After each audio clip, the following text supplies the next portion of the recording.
Disasters happen in every community, and they come in all shapes and sizes, from a simple incident affecting one community to a major catastrophe affecting an entire region.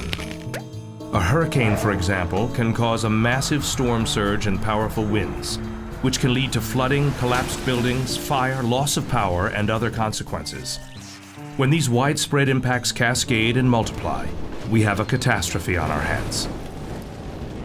The government will immediately initiate a response to address these challenges.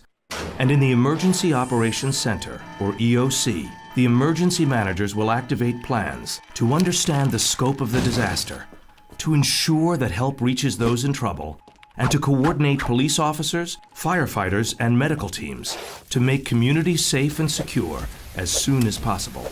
There are also a number of non-governmental, community, and faith-based agencies and organizations that are active during a disaster and will leap into action and work with the government to provide emergency food, shelter, supplies, and more to those in need. The problem is that there is often little communication between different agencies and organizations serving the same community. And even though they can help one another, they may not be aware of each other's efforts.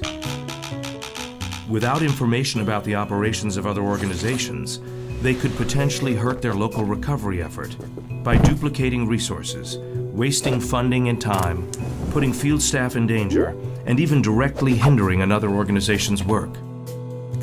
For example, let's say that we encounter a certain community that's been affected by a disaster, and there are two organizations that have decided to lend a hand and supply much-needed resources.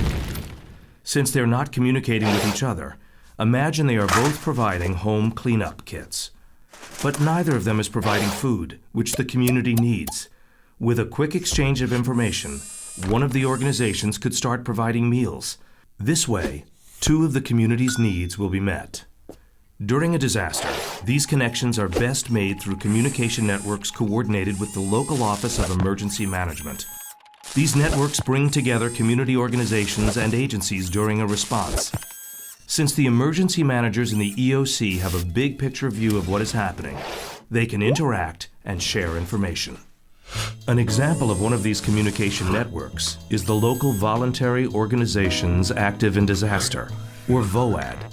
VOAD is a network of non-governmental, community, and faith-based agencies and organizations that specialize in disaster services and convene on a regular basis for information exchange, even when there are no disasters. Although each agency or organization is in charge of its own operation, the members communicate with one another so they can share emergency information and coordinate emergency efforts to provide vital services to those in need.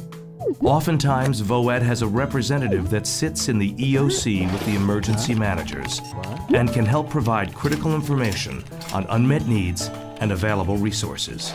Some are affiliated with national organizations and should link with them, as these larger agencies will be present during a disaster as well. It is critical to understand that these connections cannot be formed during the chaos that surrounds a catastrophe. We must connect before a disaster strikes and stay connected. Learn how you should connect with your local emergency management office now. From them, you can obtain accurate emergency information and details on how to volunteer. Visit their website and become familiar with the different programs and educational materials that are offered. Sign up for emergency alerts if available.